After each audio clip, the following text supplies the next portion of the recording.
Ya, selamat siang teman-teman dimanapun berada. Hari ini saya bersama adik saya. Ini petani tangguh dari Kuta Kresik ya. Kuta Kresik Bang. Iya, Kuta Kresik. Jadi saya diundang untuk mencicipi hasil karyanya kebun jeruk yang cukup bagus ya. Jadi jangan pernah jerah, jangan pernah capek untuk memproduksi hasil-hasil yang ada di sini. Ketepatan adik saya ini seorang petani jeruk, bagi saya cukup berhasil dan saya selama ini terkagum-kagum. Begitu banyak saya lihat mekanisasi yang dilakukan ya. Bang, ini Dek, bukan abang ya, adik ya. Adik saya ini udah berapa lama ini jeruknya? Ini dapat bulan 7 ini pas umur 5 tahun, Bang. 5 tahun ya. Iya. Jadi untuk pengolahannya gimana mulanya? Ini pengolahannya dulu ini pertama-tama ini traktor sampai 3 kali. Iya. Terus dibikin kapur. Oh, gitu ya. Setelah itu udah 3 bulan, saya pesan bibit, saya tanam. Iya. Setelah itu terus saya semprot, mulai saya tanam semprot sekali sebulan. Sejak udah 2 tahun, sekali 2 minggu, 2 kali 2 minggu. Setelah udah 3 tahun dia udah mulai berbuah lah dia. Paling sekitar 500 kilo lah buahnya dalam umur 3 tahun. 3 tahun ya. 3 tahun. Ini udah berapa lama usianya nih? Ini dapat bulan 7 ini 5 tahun. Iya, mungkin kita sambil jalan aja ya. Jadi ini ya. Jadi ini dia. Ini ada jadi udah berapa kali nih kira-kira menghasilkan? Berapa kali setahun panen? Ini baru kalau tahun ini baru sekali inilah nanti. Iya, tahun ini ya. Tahun ini baru inilah. Yang tahun yang 2020 dua kali panen, 2018 2 kali, berarti 5 kali panen lah. Oh iya ya. Itu kan beberapa tahun belakangan ini kan ada penyakit itu. Iya, gimana adik mengantisipasi penyakit jeruk? Ada katanya lalat buah lah, entah apalah ya. Karena banyak saya lihat petani jeruk di Pak Barat ini akhirnya jerah.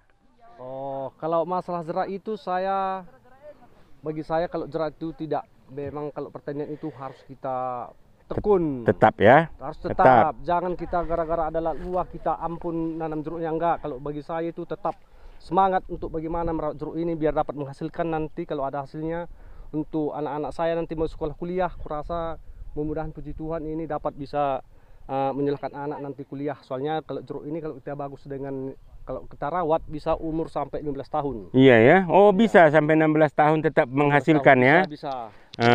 Jadi ini dia. Ini memang ketepatan saya datang ini berapa lama lagi nih biar bisa dipetik? Ini mudah-mudahan nih kalau nggak terkendala ini paling 1 bulan lagi. Sudah. Lebih lah 1 bulan. Siap panen ya? Siap panen atau sampai bulan 8 bisa ini. Sekarang bulan 6, bulan 8 udah selesai ini. Iya. Bisa sampai 3 kali panen lagi nih. Biasanya penjualannya kemana ini, Dek? Ini kalau penjualan ini tergantung toke, banyak yang telepon saya nanti ini. Oh, banyak begitu. Iya ya. Oke. Jadi biasanya hasilnya ini kabarnya di mana dipasarkan? Ini yang bagi toko ini kadang-kadang ini jeruk ini sudah pernah ke Jawa Timur. Jawa Timur ya? Jawa Timur, ke Aceh. Ke Pasar Induk Cilitan, Jakarta. Oh, Timur. Jakarta, Pasar Induk ya, saya tahu ya. Udah pernah kesana iya ya. Terus apalagi kira-kira?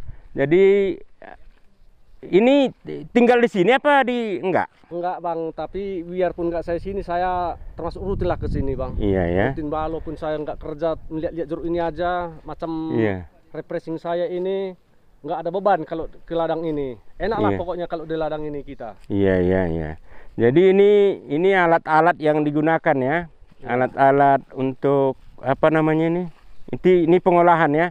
Selain menggunakan pupuk kimia dan pestisida, ada nggak menggunakan obat-obat yang tradisional? Oh, ada.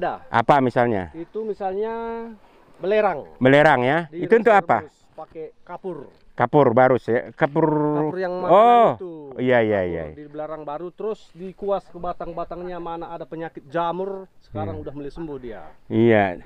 Jadi ini pondoknya cukup enak ya di sini ya, ada bertingkat nih pondoknya ya. Jadi di atas ini enak untuk santai-santai sambil makan-makan jeruk ya. Mungkin bisa saya ambil satu, saya makan. Bisa bang, Ya, bisa bang, bisa bang. kita lihat dulu mana kira-kira Dek yang paling manis. Biar saya coba. Kalau yang paling Ada di manis, sini. Nah, itu mungkin. Iya.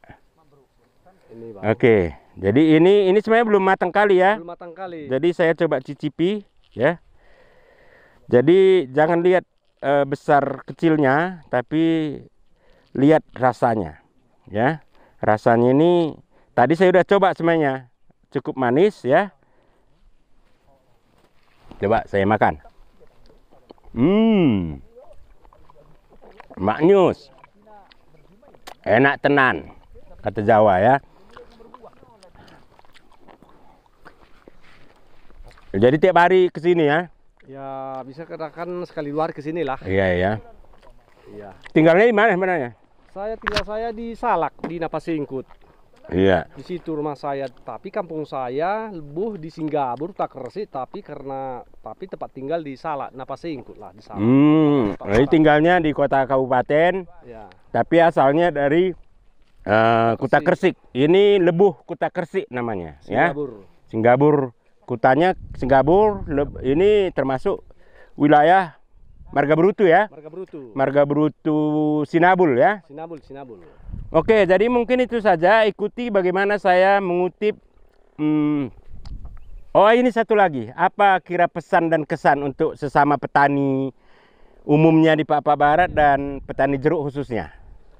Bagi saya, kalau bagi petani jeruk itu janganlah mundur, harus tetap semangat lah. Soalnya jeruk ini bagi yang petani tidak ada yang lebih pintar, tapi kalau kita tekunin pasti bisa lah. Makanya semoga yang petani jeruk itu harus tekun dan ditekuni, fokus, jangan main. Soalnya ini sangat biaya besar, tapi walaupun biaya besar kalah dengan kesemangatan. Iya, jangan kalah ya, semangat tetap ya. Oh iya, sedikit lagi.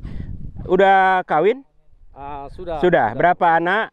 Sekolahnya di mana? Udah anak masih saya 3, 1 cowok, 2 perempuan. Yang paling besar cowok sekarang mau kelas 1 SMP di SMP Salak. Oh, jadi paling besar SMP ya? SMP. 2 SD. 2 SD, 1 kelas 4, 1 masih kecil umur 3 tahun. Iya, jadi itu kira-kira wawancara kami singkat dengan seorang petani jeruk yang cukup berhasil di Kabupaten Papua Barat, khususnya di Tulutali Urang Julu, lebih spesifik lagi di Singgabur atau Kutakersik.